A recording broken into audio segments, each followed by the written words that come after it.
to Clarity on Fire, a podcast for people who know what they don't want out of their life and career, but aren't sure what they'd rather be doing. In a world where it's easy to exist, but hard to feel alive, we, Kristen and Rachel, two certified life and career coaches, are here to help you cut through the information overload, get unstuck, and focus not just on how you can have a career you're passionate about, but how to create a whole life that feels fulfilling. So join us here, where we serve up inspiration and down-to-earth wisdom in a way that only two best friends can. We want you to experience the relief of knowing that, yes, you're allowed to want more out of your life and career. And no, you don't have to wander through the dark anymore. Our job is to light the fire that shows you the way. Let's go.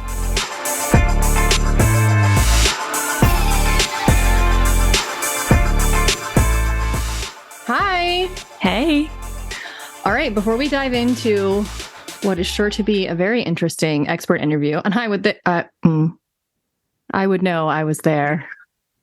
I would not know. I was not there, but I'm still sure it was from what you have told me. I'm excited to listen. Let's see if Kristen will listen. You know, sometimes she doesn't listen to the podcast. Well, actually, most of the time. But if she wasn't there, sometimes she will listen. I will listen to those. Okay. I was there for the other ones. I don't need to listen. I was there the whole time. Okay. Anyway. So today, as a reminder, is the last day of our Passion Profile short course promotion where we're giving you $300 off. That's a lot of money. This course is available 24/7, but not at $300 off. So today is the last day. If you're like, wait, I want to do it, but I don't have the time for it right now, that's fine. If you want to do it, but you can't do it for another month, you're totally allowed to just get it today. And then because you have forever access to it, you can do it when it works for you. Yeah. So if you know that this is something that would be helpful for you because you are not, you know that you're not aligned with the kind of work you've been doing or are currently doing, and you want to find something that's going to be much more aligned with how you're actually wired, then I would say save yourself $300. Sign up today, and then you can take it whenever you want. Sign up today. Sign up today. I just hate how I sounded like an infomercial on 2 a.m. TV. Are those still a thing? I wouldn't know. I'm not awake at 2 a.m. and definitely not watching TV at that time. I bet you there are. Oh, I'm sure. Selling all kind of kitchen gadgets. Especially if you're like 80 and you've got a credit card. There's a lot of things you could probably buy. Dangerous. Yeah. But this isn't dangerous to buy this course because it's actually very helpful. It is a really good place to start, especially if you are new to Clarity on Fire and you are new to, all right, I need direction. In career, particularly, maybe in life in general, I don't know where to start. I am overwhelmed. I'm afraid of how much time it's going to take. I need someone to help me narrow down my options in a good way and help me figure out how do I make choices in my career and for my life that are actually aligned with me so I don't keep on rolling the dice and hoping things work out better. Like, please stop hoping that things are going to work out better. It's not a good strategy. I love hope. It's not a good strategy for your life or career. No, you have to marry hope with intentional action for anything to really change. Yes. You need both. Yeah. So let's not just hope and bet things will be better. Let's do something that helps us far more guarantee that the next choice I make will make way more sense for me than anything I've been doing up until now. That is what the Passion Profile short course is designed to do. And it's not that long. It's like 5-ish hours plus some bonus content. And you can do it in one day if you want to, or you can spread it out and do it at your own pace. It's not supposed to be incredibly overwhelming. I don't want to give you more stuff to drown in. That's not the point. You're already coming into this probably feeling overwhelmed by options and not sure how to navigate them. So we don't want to make you feel more overwhelmed. We want to cut through the overwhelm. And that's honestly what the course really focuses on. How do I make better decisions in a sea of options that are going to get me way closer to what I really want? So, you don't even need a discount code. The $300 off is already reflected on our site. We've already slashed prices. Nothing for you to remember. No special links, no coupon code. Yeah. Just, it's right there. The link is in our episode description. It's also on our site. Just go to work with us and click on the Passion Profile short course, and it's already $300 off right there. Okay. And if you're like, yes, I don't need this, well, great. There might be someone in your life who does. So tell them, I think this is a good idea. Save $300 today. Okay. I'm going to mention this again at the end because you might have forgotten by then. Because you're going to get so into what you're hearing from Dr. Amy. Okay. Go ahead and read Dr. Amy's bio. Amy Johnson, Ph.D., is a psychologist, coach, author, and speaker who shares a groundbreaking new approach that helps people find lasting freedom from unwanted habits, anxiety, and self-doubt via insight rather than willpower. She's the author of Being Human, the Little Book of Big Change, the No Willpower Approach to Breaking Any Habit, and Just a Thought, a no willpower approach to end self-doubt and make peace with your mind. In 2017, she opened the Little School of Big Change, an online school that has helped thousands of people find freedom from anxiety and habits and live a more peaceful life. Amy also shares the no willpower approach in her top-rated podcast, Changeable, and she's trained over 70 coaches in her Change Coach training program.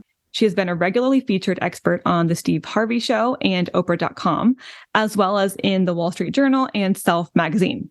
You can find her at dramyjohnson.com and on Instagram at dramyjohnson. I think you guys are going to be very intrigued by this conversation. I want you to go into it with an open mind because some of it is, I really loved all of it, but some of it could be confronting and not in a bad way, like in the kind of way where it's like, oh, I'm being asked to see things in a slightly different way that makes me uncomfortable. Let me dance with this. That's the vibe I want you to go into this with. Okay, be willing to dance. And Dr. Amy has healed herself of a lot of things and she talks about it, not in great detail. I don't want to, but I do want to let you know that she talks about healing herself from anxiety with her approach, as well as eating disorder with her approach. Like she had a pretty massive struggle with eating disorder, but she doesn't get into like graphic details or anything like that. Just want to share that with you, but she does mention it. Okay. I hope you enjoy this conversation. I hope Kristen does too. Yeah, I'm going to listen with everybody else. Okay. And we will be back at the end. Hi, Amy. Hey, Rachel. How are you? Good. Thank you for joining me on this podcast. I'm excited. Anytime one of my clients is like, you need to talk to this person, I'm like, okay.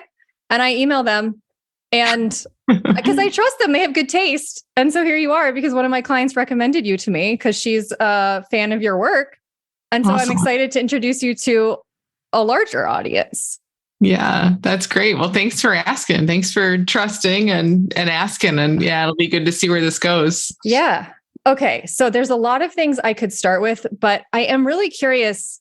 I'm sure you have a story that I just haven't heard yet because I haven't known you long enough about how you personally became interested and maybe needed the kind of work that you're offering people, because I've yet to meet someone who has the kind of experience that you have or that I have, who doesn't have a very personal story that led them to this work. Yeah. So how did you get down this path in the first place? Well, I was a little kid and really felt like something's not right here. like I don't get it. I don't get why us kids have to grow into adults who, from what I could see, just were so serious and they worried all the time and all they talked about was money and they just didn't know how to play anymore. I mean, and it kind of joking about it, but truly this is the stuff that just was what when I was a kid. And I just remember that from the earliest times. And so I also, I had a fine childhood. I was not abused or any of the horrible things that happened to people, but my parents got divorced. I had a lot of anxiety. It was rough on me. My circumstances were whatever they were, but I had a tough time just navigating life, I think, from the time I was little. So I was having anxiety, panic attacks that now I know, but of course at the time I didn't know. Yeah. My parents didn't know because people didn't talk about stuff like that back then. And so, as much as I always sensed there was something just really off about this, it shouldn't have to be so hard. I also was being, conditioned and absorbing all the stuff I saw, and it was hard for me too.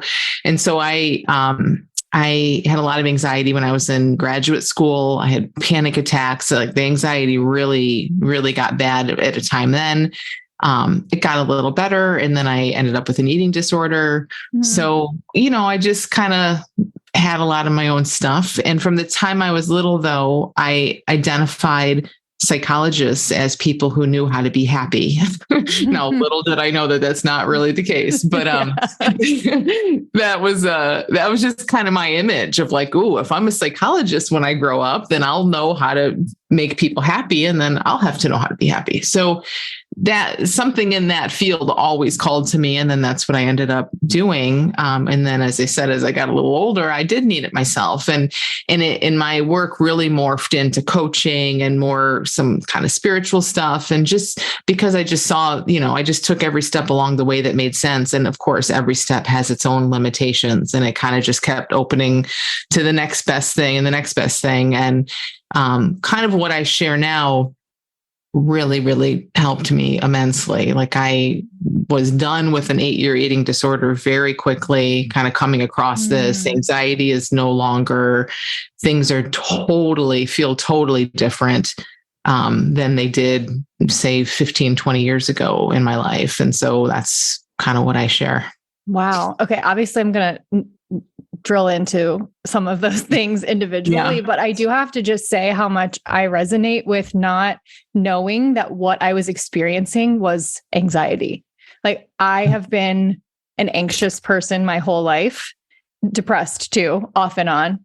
And no one not only didn't no one know what it was, it didn't even go acknowledged. Like no one even called it out. No one even thought to say, I think there's something off about how you're reacting to like going to college, which was an incredibly difficult transition that obviously triggered a ton of anxiety and what I would call a major depressive episode. But everyone's like, oh, well, she's homesick or she's sad. And it can be so scary and isolating to have that experience and not have a name for it. And I'm glad that I think things are changing in, little kids now. I feel like we're more aware and we're teaching emotional literacy to a degree that we weren't before. And the other thing that I want to point out in what you just said is that Kristen and I, my co-host who's not here, she and I just read Good Inside by Dr. Becky, which I'm assuming you've heard of this book because it's like taken the, world by storm. Yeah. And she talks about how parents just want their kids to be happy, but what they really are asking for is that they want their kids to be resilient. And I think that when you said, oh, I thought psychologists knew how to teach people how to be happy, I'm like, I think what good mental health practitioners do is teach you how to be resilient, which then leads you to be calm and less anxious and less depressed and happy. I'm curious, does that resonate with you? It totally resonates. And I would even say like good mental health professionals can point out our natural resilience. There is no even teaching. Of course, we think there's teaching, right? We think we've lost it and we don't feel resilient at all. And it's just it's the same as what you said, but just to say like, man, we are built for feeling. We are built for thoughts. We are built for all of this. We have so much natural resilience. In to your point, like no one tells us this, no one points it out, no one even sees that we need it. So yes, just to kind of wake us up to what's already there is huge. I love that. And that's such a good point. And it's something that I focus on a lot in coaching. And I think that's what good coaching or therapy or whatever is I'm not here to build you up. I'm here to help remove everything that's not you so that you can just function in a way that's really just aligned with who you are. And that's the biggest relief is like, I don't actually have to transform or, mutate into somebody else in order to be happy.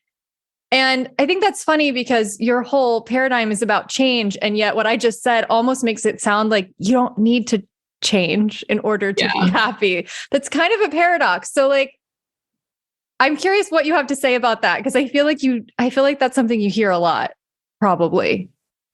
Yeah. And I mean, a lot of what I talk about it as the ironic way that change happens, that when we're not trying to change, then we live into that resilience. Everything is okay without it's just such a paradox, because so much does change, but also so much doesn't change. Like, your life doesn't have to get easier. You don't have to like your job more. You don't have to love your body more. You don't have to have better self-talk even. There's just a space that kind of grows that is that resilience, where when stuff shows up, we just kind of have a different relationship with it, and that's what I think is super powerful, is helping people see that everything's okay in life and everything's okay in you. And there's a lot of stuff. There's a lot of thought. There's a lot of feeling.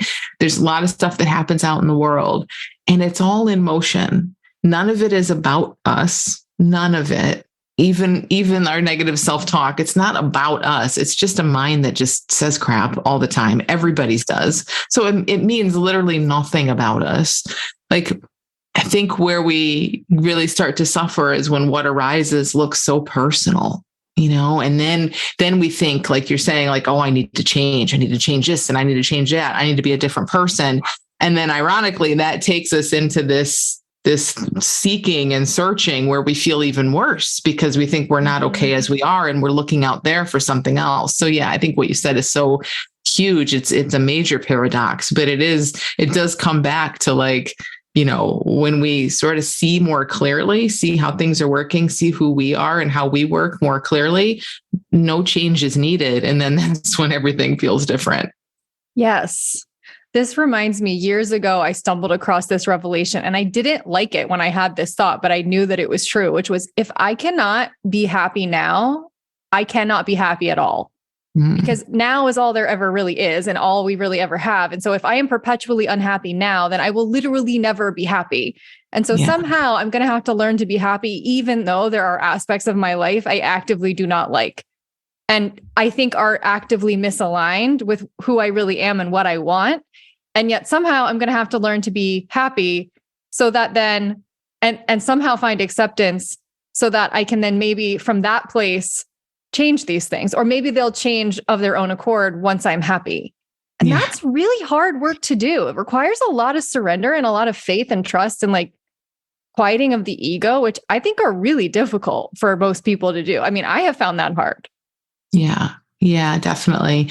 I think what I've seen that makes it a little easier is, like, seeing where that happiness really is. It's so cliche as I say it, like, where does happiness really come from? But, like, when it really looks like, when I have the right fill in the blank, then I'll be happy. We're just screwed. We're never going to find it that way ever, not for more than, like, maybe a day. You'll get something and you'll be happy for a short time, but then I'm sure all your listeners know that by now, like, that's never going to work ever.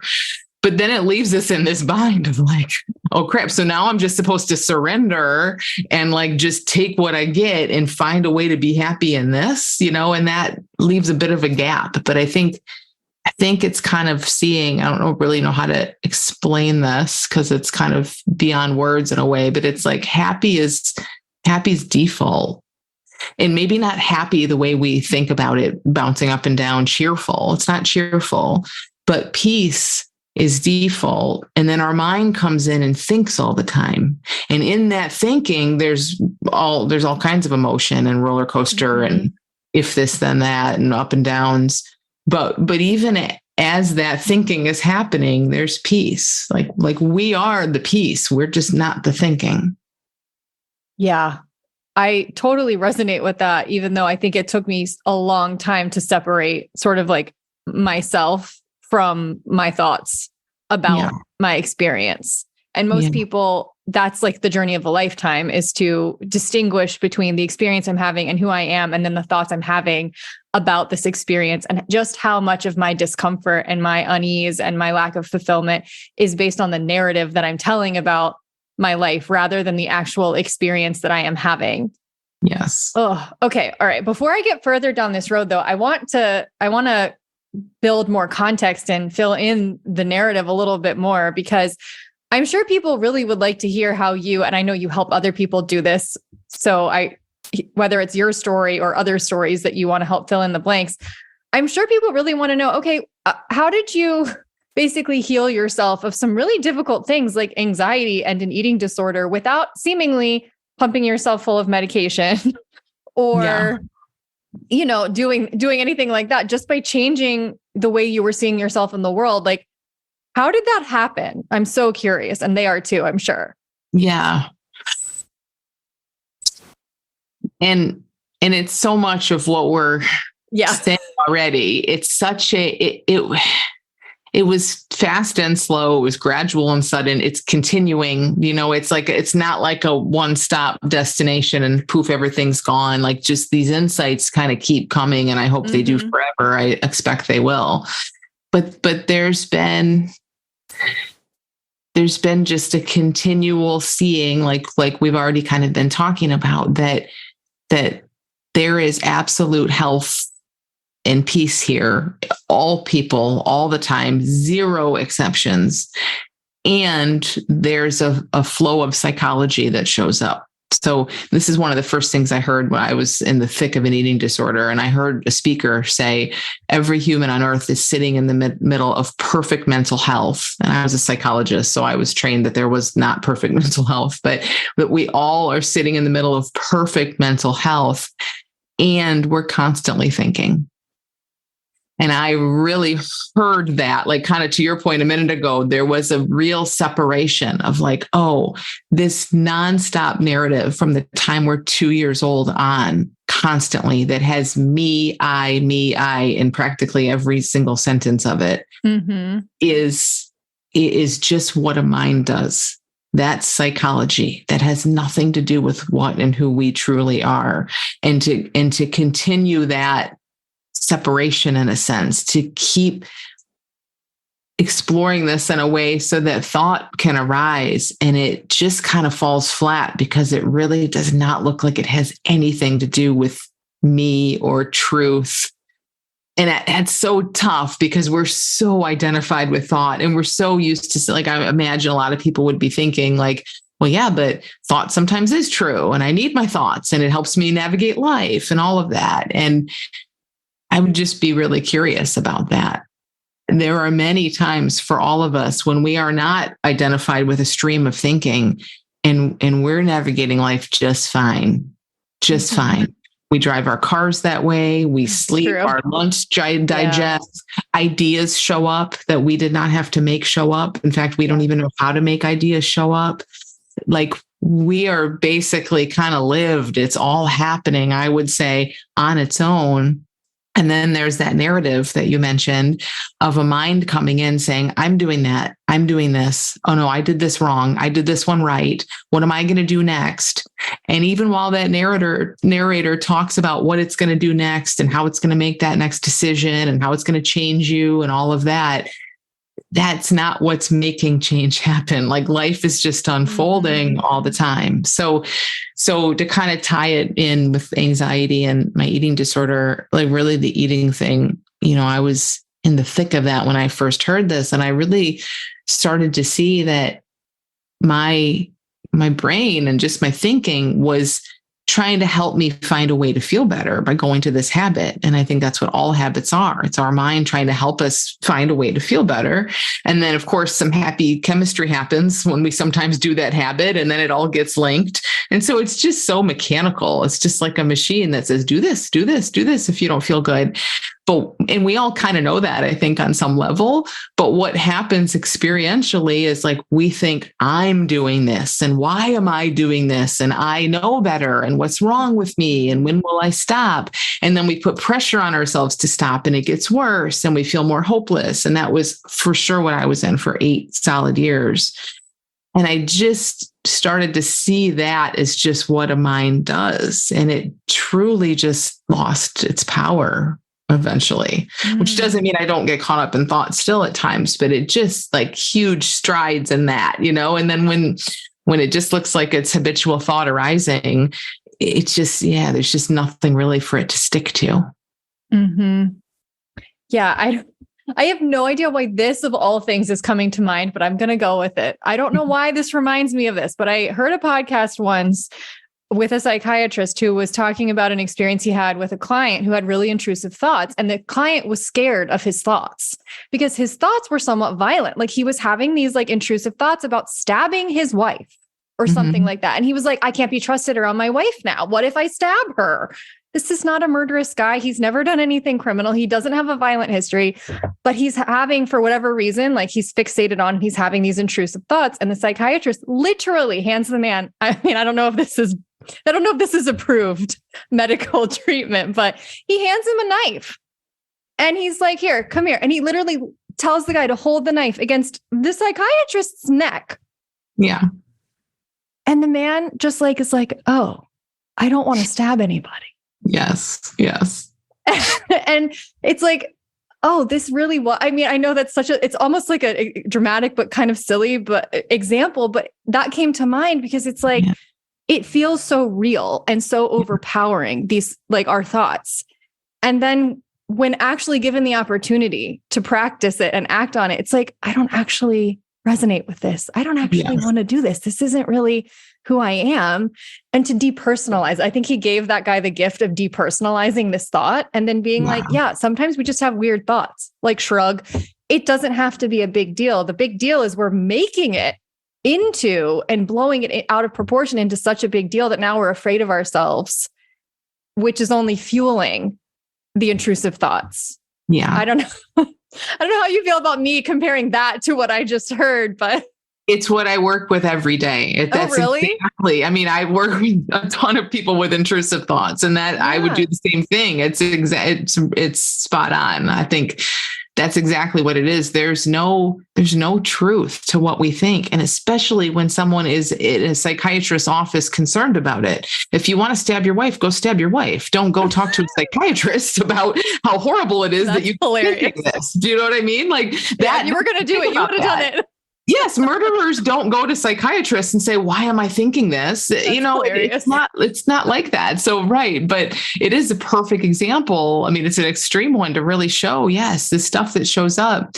And see, I think part of where we get caught up is, again, this voice has been speaking as us. It's not just a voice in our head. It says I and me. And so we start to think that it's us. That's like the ultimate sort of trick of the mind. It's how the ego kind of lives us. You know, it says I'm you, basically. So it speaks in what seems like our voice, and it says I, and it's been doing that since we were 2 years old. And so just like those questions, and we all get caught up in like, well, why am I thinking this? As if there's a why and a reason. And when we just can kind of dial that way down and just way simplify it, say there is no reason. There's no reason that things show up. You aren't doing it. You couldn't do it if you tried. You can't stop it. And you also can't start it. It's just a force of nature. And it's also, there's no power in it. Unless we think there is, and then we get all wrapped up in it. And it's so simple, but it is totally, totally life-changing to see that. Yeah. Wow. Okay. So how do you, I want to be, I don't know what the word is. Play devil's advocate maybe, or just ask some more pointed questions about this, because I feel like one take could be, well, Rachel, is Dr. Amy saying that we can just talk ourselves out of having really difficult experiences like eating disorders, like mental health diagnoses? Is it all literally just our thoughts when there are things that feel like, how do I say this? I often tell my clients that sometimes I feel like we need more than just talking it out or talk therapy or coaching in order to reach some of the more deep layers of healing. Mm-hmm. Because a lot of what happens to us, a lot of the traumas and the triggers and like the attachment trauma that happens to us with our parents when we're really little happens before our brain is developed, and definitely like sometimes even before we can fully verbalize and before our executive function is totally online. So much of it lives in like that older, more instinctual part of the brain that I'm like, is it possible for talking or like just changing your thoughts to fully heal the trauma or the root source of where a lot of this is coming from? I'm curious what you tell people about that. Well, I don't think it's about talking or changing your thoughts at all. Okay. I think it's and I know it can be heard that way, but it isn't about talking and it isn't about the content of thoughts at all. So it's not about changing anything. It's about falling into an experience of who and what we really are, which is before thought. Mm-hmm. Now, in that space, now again, I know that's kind of hard to wrap a head around. Head can't really grasp that, but I'm sure we can all kind of feel into this. Like, we're like the background, we're like the screen and the movie's playing, right? So we are aware. There is thought over here, a conversation over here, a flashback over there, a feeling over here, a panic attack arising. None of this is who we are. We aren't even like that's all just stuff in our experience in a sense. So it's not about talking ourselves into or out of anything or changing any of that. It's more about a shift in consciousness that allows us to welcome anything that's arising, anything. And with old traumas and like some of the stuff you're talking about, there is going to be psychological stuff that comes up. There's going to be physical stuff that comes up. There might be shaking. There might be panic. There might be all kinds of stuff. But it's so much bigger than doing anything with any of that stuff. It's about seeing that all psychology is the same. It's all safe. It's all fleeting experience. None of it touches our health.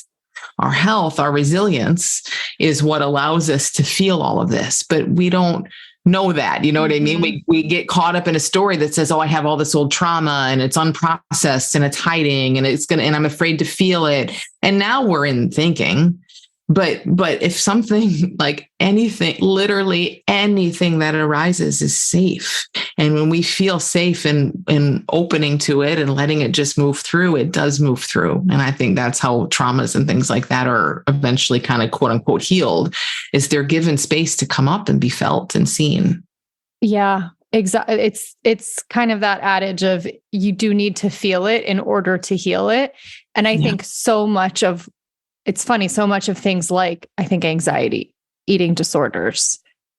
I mean, those are just two of the things that you relate to. And that I also relate to with anxiety and depression. So much of that is trying not to feel. Yes. And it's trying to escape.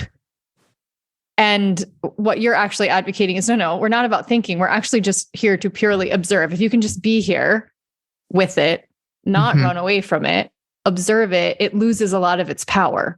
Yes. And it's not as scary. And I think back to the attachment trauma, which our audience will be familiar with, because we did just talk about it a few weeks ago in our book club episode about Good Inside by Dr. Becky. She talks about a lot of the reason we don't build resilience as kids is because the adults in our lives didn't know how to sit with us in our discomfort. Yes. They tried to shut it down, or they shamed it, or they left us alone with it, and we didn't know how to cope with it. And so much of the things that we turn to as coping mechanisms, addiction or eating disorders or anxiety or future tripping or whatever, is our attempt to not feel and not be overwhelmed by what we can't process. Yes. So actually what you're saying is just like pure presence actually helps us move through it and heal it. Yes. And helps us habituate to, actually, this doesn't have to be that scary. If you can stay here, it doesn't have to be that overwhelming. 100%. And if something's arising, it's arising to be seen and felt. And that's, like if a flashback comes up or an old trauma is coming up now, that's beautiful. That's a sign of your health and your readiness. It wants to just be seen and felt, and then it wants to move along. But yeah, when we're raised by people who innocently, because they were raised by people the same way, right? Where they're like, I'll give you something to cry about, or what's wrong with you, or, all of that kind of stuff. Then we just learn to push it down, or we learn to say, like, I'm, 45. Why is this coming up now? And again, back to that why, like there's a reason, and like we're doing it or whatever. If we can just I say a lot, like getting really dumb. Like if we could just be super dumb, we don't need to be so damn smart about why we think everything's showing up and it all has to do with everything else. Like just yield to it. It will show you, yield to it, and life will show you exactly what needs to happen. It's so funny. We don't do this with, like you said, we don't do this with so many things in life. Like when my computer has like an update that it's requiring and something pops up, I'm not like, why is this happening? Yes. Why? Remind me later. Yeah. And I'm like, we don't ask a lot of questions about stuff like that, but because it's our brain, of course, we're thinking everything must have a purpose and a reason. And maybe it does, but what you're saying is that it might not matter. Like, yes, you might be having a memory pop up that is uncomfortable to you, but do you really need to know why it's popping up in order to just sit with it and feel it and then let it go? Probably not. And the thing is, see, our mind thinks we can't handle feeling. So that's why the mind will jump in and say, oh, let's think about this instead of feeling it. This doesn't make sense, or why is it here? And now we're off in thought land and we're not connected in feeling. Yes. Yes. Oh, so much of our problems in adulthood seem to get back to not learning how to feel properly, like as children. I mean, obviously we can learn to feel at any time, but I think so much of it is that we are not really feelings literate, that we are so intellectualizing everything, and our culture and our society really enforces that to such a strong degree that none of us know how to feel, which is so ironic because I think humans are, pretty everyone I've ever respected has said, we're not thinking beings, we're feeling beings. Yeah. Like, we're not really thinkers. We just are really good at convincing ourselves that we are, but humans are feelers before we're anything else. Yes. But yes, that logical, like verbal mind has tried to hijack the whole thing to try to help us. You know, it's, I don't think there's anything, I think it's all totally prevalent, but yeah, it's funny to see it in that way. Like wow, what if feelings really are safe? And what if feelings are really just like, what even is a feeling? You know, it's just information. Right? And even that, it's just like some sensation or like some pressure or, you know, I don't know, a wave of energy. Like what even is a feeling? So we go around saying, oh, I'm feeling depressed, I'm feeling anxious, but those are labels, which come with a bunch of assumptions and memories and stories. You're not feeling depressed or anxious. You're just feeling energy. So when we kind of go down at that level too, it starts to feel a lot safer. I feel like my life got a lot easier and my mental health got a lot better when I stopped trying to find an explanation for every feeling that I was having. Like I just let myself have the experience, because what I think what we do is our brain is so uncomfortable with uncertainty that we then will have a feeling, and who knows why we're having the feeling. It could be because I'm dehydrated that day and my brain and my body is doing some chemical thing that's just making me feel a little sluggish, which is leading to certain thoughts or feelings, whatever. But because I'm feeling quote unquote depressed, or that's what I'm labeling it, now I need to backtrack until I can find a narrative that makes sense.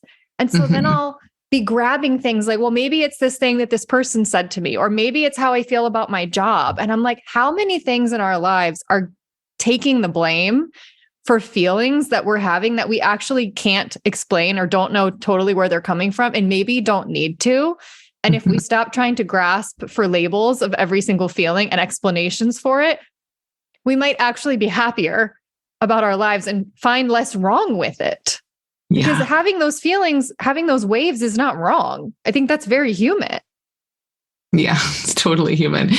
And what you're describing there is kind of just what like the left brain sort of does. Like it doesn't, you know, it doesn't take in truth. It just will like look for little pieces and then try to weave a story out of it. So even just to see that we aren't doing that, that's just a function of the brain, but that's really freeing to see, because it's like, oh, there's my brain connecting dots that have no reason to be connected. They have no business being connected. But my brain has said, because of this, then that, then this, and here's what your future is going to look like. But if we can kind of know that's just what the brain does, that part of the brain anyway, to try to keep us safe or whatever, it gets to be so easy to discount it or just spot it. You just spot it and then you're just like, oh, whatever. But I feel like it requires a real, like you have to get good at uncertainty and dealing with the discomfort of not labeling everything and not needing to know why you're feeling every single feeling. And that, I feel like for someone who's never done it before, might present as overwhelming.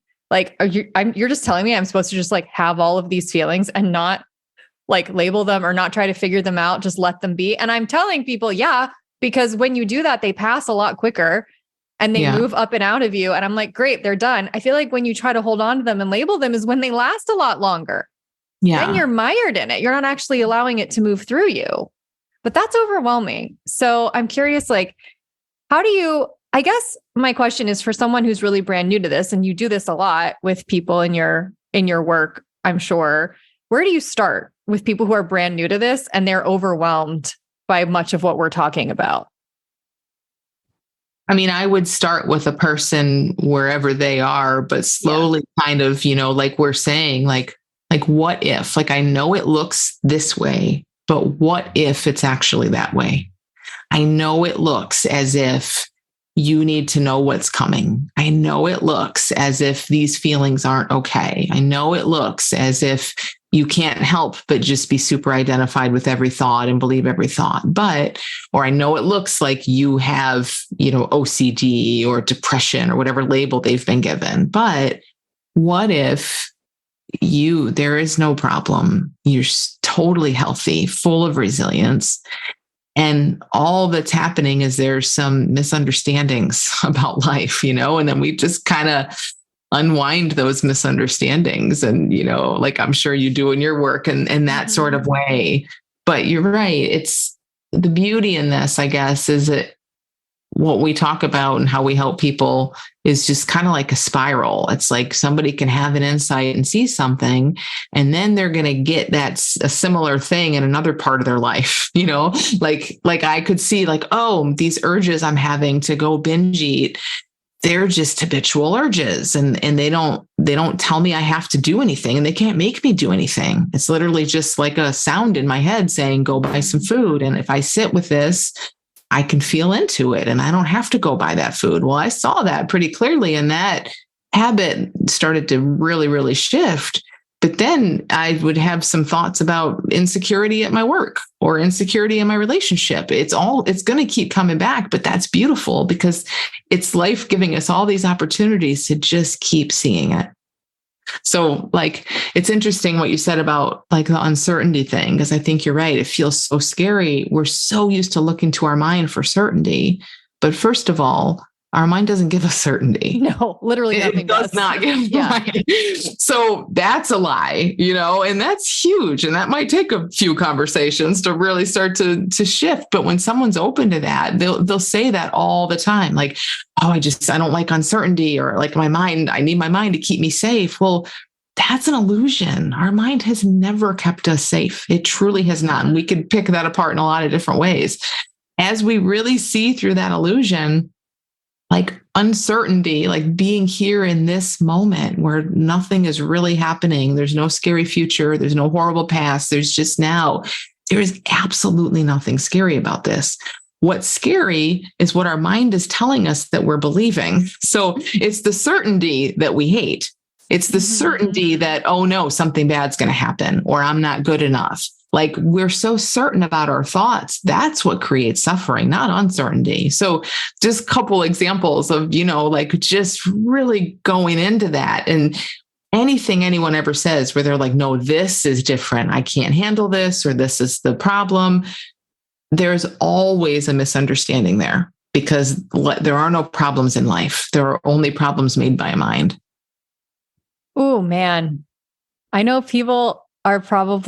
some people really like that, and some people are probably triggered by that. Yeah. I know you must encounter that all the time, right? When you say like there are no problems in life, I know people have pushback for you. I'm curious, like, what do you often hear as pushback when you say things like that? Why is there this war and this disease and all of, of course. Sure. The big stuff. Yeah. Yeah. And, it doesn't mean, I think what's really behind that pushback is just a lot of personal fear. Like if I believe that, what the mind says it means, if I believe that, that means that my suffering is my fault, or if you don't have a convenient politician to blame, or this thing to blame, or that thing to blame, they think it means it's their fault. There's so many misunderstandings kind of baked into that. Or if I don't believe it, then I'll keep allowing it to happen. Yes, exactly. I won't be motivated to change it, or right. I can't accept that children are starving in some place anywhere in the world, or that people are getting murdered. If I say that there's no problems, then I must not be a good person. Yes. It could even come down to that, right? Totally. But then we just kind of have to look. It's back to the knife to the psychiatrist. Like, if you are, so we're saying that our worry and our disgruntled, us being mad with how the world is what's helping. That doesn't make sense. It's not what's helping. Like, so it's not that if we see that all meaning is created in thought, in a mind, if we go with that, it doesn't mean all hell's going to break loose in the world. Like, no, the hell's already broken loose if you haven't noticed. Exactly. We're not fixing anything by our staying stuck, but that's exactly what a mind will say. If you don't worry, like if we just use a simpler example, someone thinks like, oh, somehow we have these superstitions that my worry about my children are keeping them safe, or my worry about my health is keeping me vigilant, so I'll catch something quickly. It does not work that way whatsoever. Your worry about yourself or your children or anything is only burdening the system, and if anything, blinding you to common sense and wisdom. It is not keeping anything safe. But, we kind of have to really go into how the mind works to like get a good picture of why that's the case.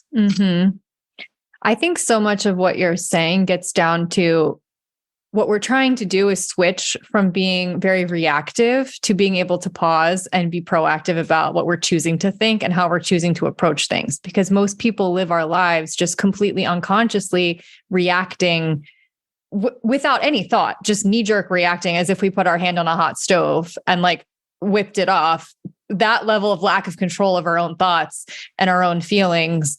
And what you're talking about is when we say there are no problems, that's not saying literally you're supposed to just blatantly accept all of the horrible things in your life and the world. What it means is that you come to a place of accepting if something is happening, then I have to accept that because it is. I cannot it is happening, and me thinking it should be another way is not fair, because if it's happening, then it is what it is.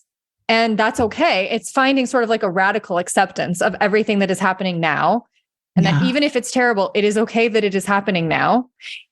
And then in that acceptance, it builds in space for us to then choose calmly, how do I want to respond to that? What do I want to do about that? Which is so different than than just reacting and thinking you have no choice.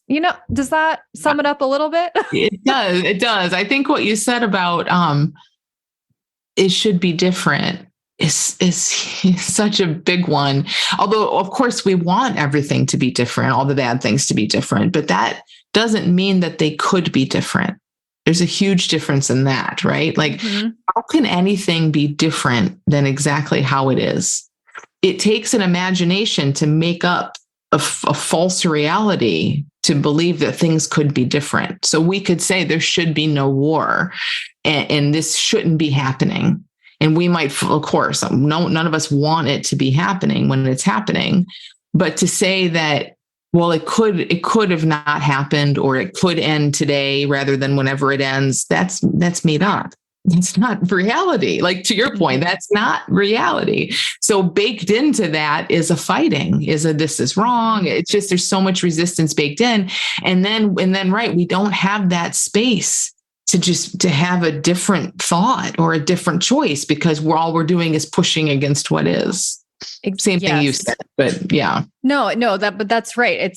It's just beating against what you don't want doesn't create what you do want, unfortunately.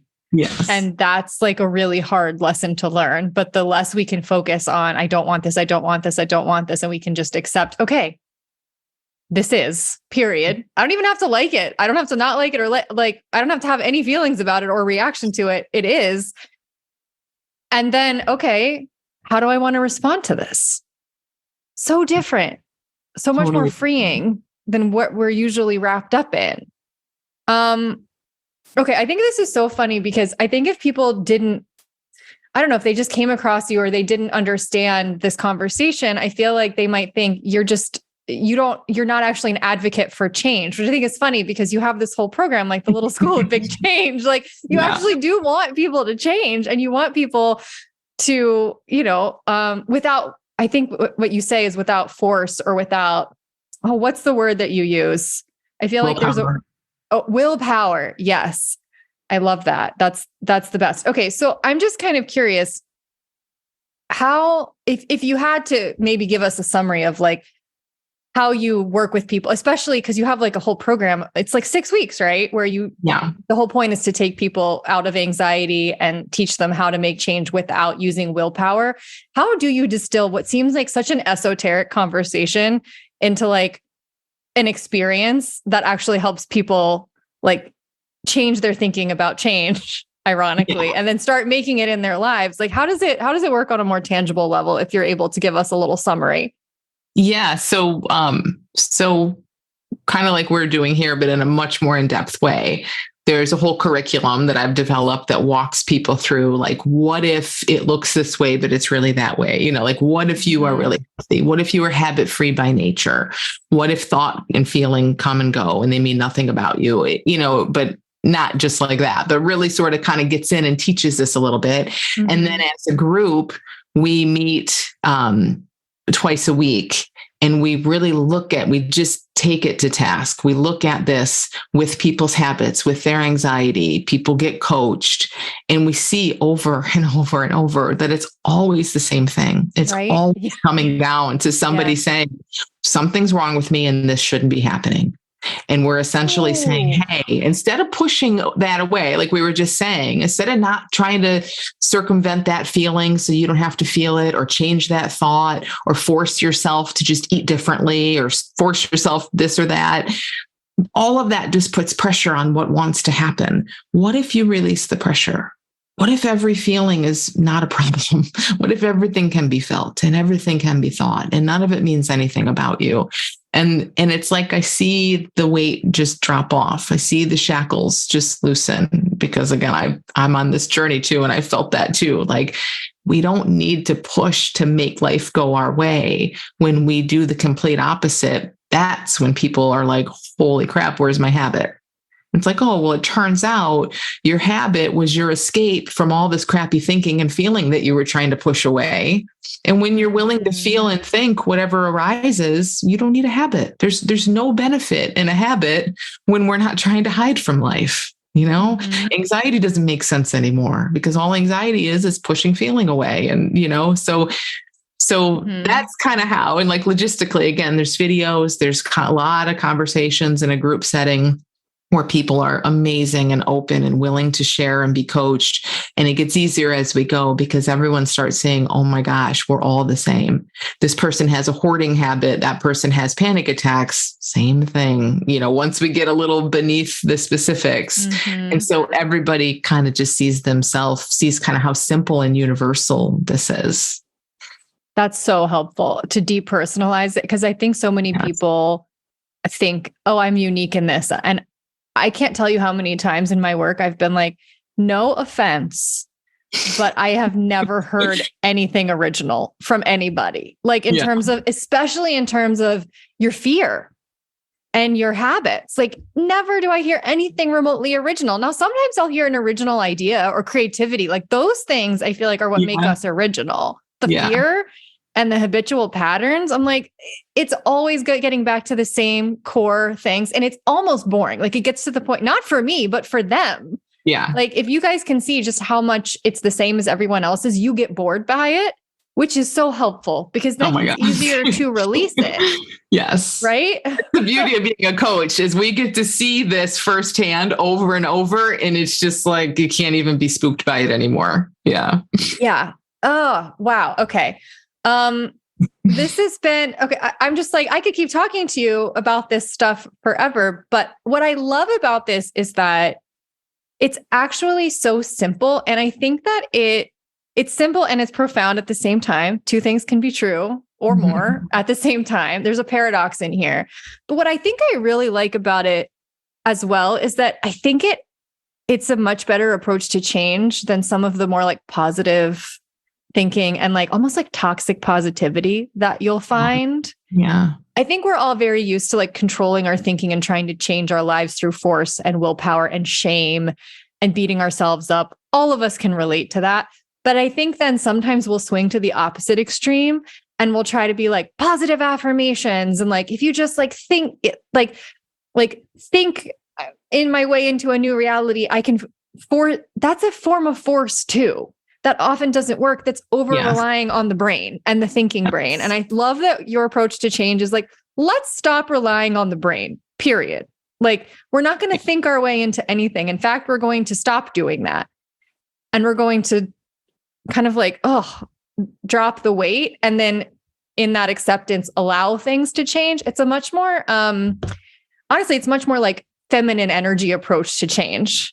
If you resonate with that, I mean, I think you probably get what I mean by feminine energy, obviously not female. It's kind of living like we were, like when we were kids, it's like, just arises, feelings arise, all kinds of temper tantrums and all kinds of big feelings arise, but they're not held on to.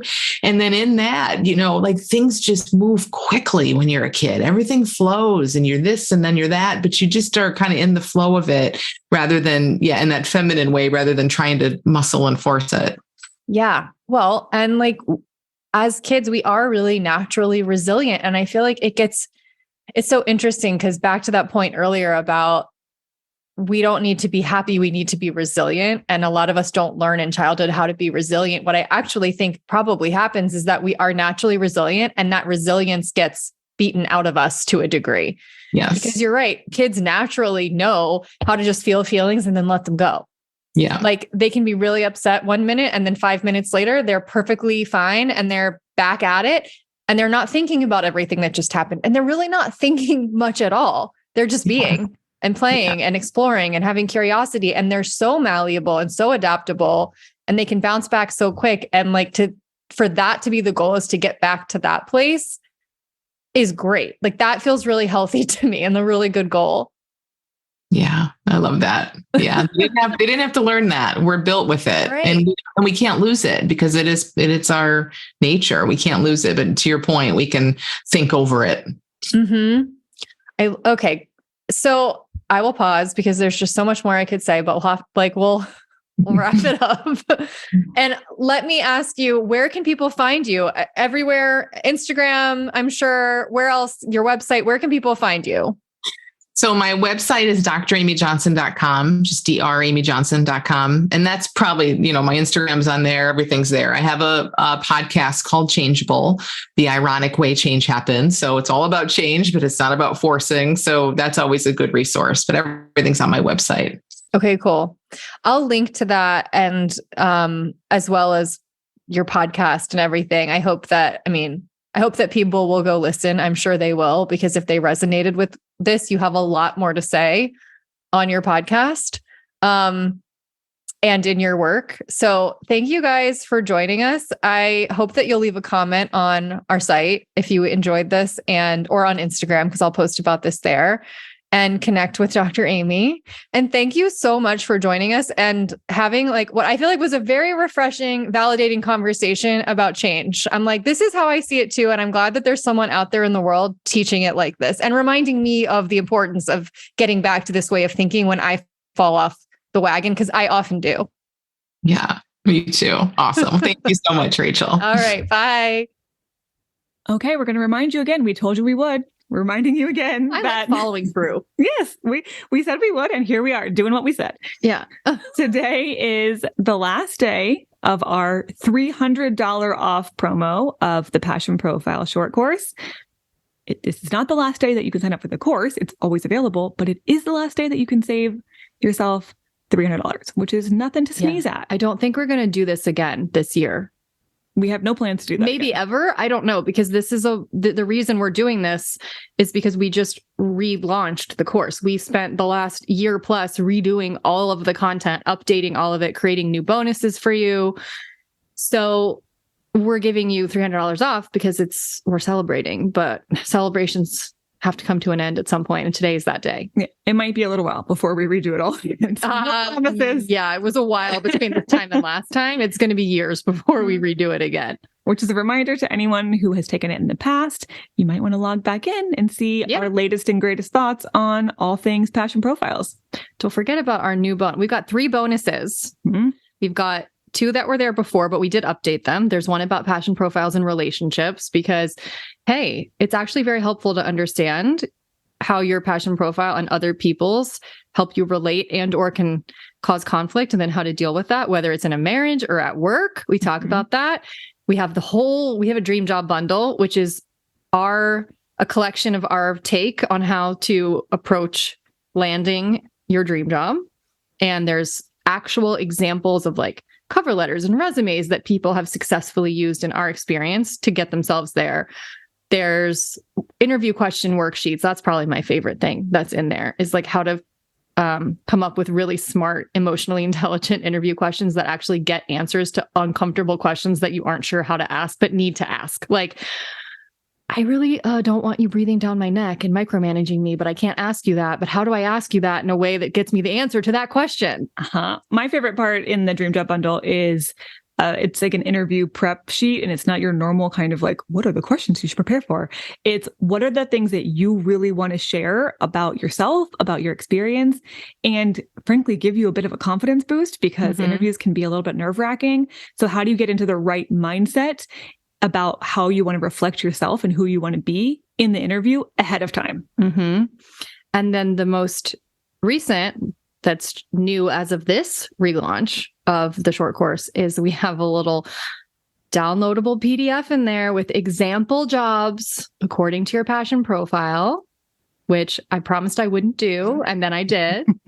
But with lots of caveats. It's not an encyclopedia of every single job that would ever work for a Thriver, for example. Here are like 8 to 10 for each one, examples of jobs that could align with each profile. It's an idea generating tool. It's not a catalog for you to go and choose something off of. It's to get you started and to maybe get you thinking in some directions you wouldn't have thought of on your own. Do the Gen Zs know what catalogs are? Oh, like the old, like JCPenney or Sears? Yeah. I don't think they know what that is. A catalog. Delia's catalog. Adelia's. Oh, I loved Adelia's catalog. Who didn't love Adelia's catalog? They were so huge. There was so much in there. I feel like the line between Gen Z and millennials is knowing what Adelia's catalog is. Don't you think? That's probably... For Gen Zers, a catalog. No, don't do it. A magazine that you could... Essentially a magazine that would have all of the products on printed pages. Oh my God. They hate you right now. They're so mad at you. But then they're also like, well, we're young and you're old. So exactly. No, they're laughing at how old school we are for even knowing what Adelia's catalog was in the first place. It was online shopping on paper. Basically. And you had to call a phone number to order stuff. Or fill out a little form in the back and mail it in. And send a check. Do they know how to write checks? Anyway, okay. Well, you don't have to do that for us. You could actually just go on the internet and buy the short course online. Like we might be old ladies in our soul, but our business is up to date with modern technology. Except we're not on TikTok, and I refuse to ever be. No. Anyway, okay. So last day, it's a great place to start if you don't know where to start and you've been spinning your wheels and you need direction and you would like to figure it out sooner rather than later. Thousands of people have done this course over the years, and we consistently get very, very good feedback about this really helped me. I feel a lot clearer now. I understand my direction so much better. I know how to ask questions that are going to help me get a job that's actually aligned for a Thriver, or I now understand, I need to start working on my own business. And now I have some ideas about how to go do that. It's very practical. Kristen and I don't make things that aren't useful. That's the point. So please take advantage if you want to, or share with someone who you believe needs to take advantage. And again, link in show notes, or you can just go to clarityonfire.com, head to the Work With Us tab, and the short course is on that drop down. Read more about it and sign up there. Yeah, we'll see some of you in there. And we do have a little community page where you can ask us questions as you go along. You can share updates and see how other people have been going through the course. So there is a little bit of a community aspect as well. Okay. All right. That's that. And we will see you next Friday for a brand new Dear Rachel. See you then.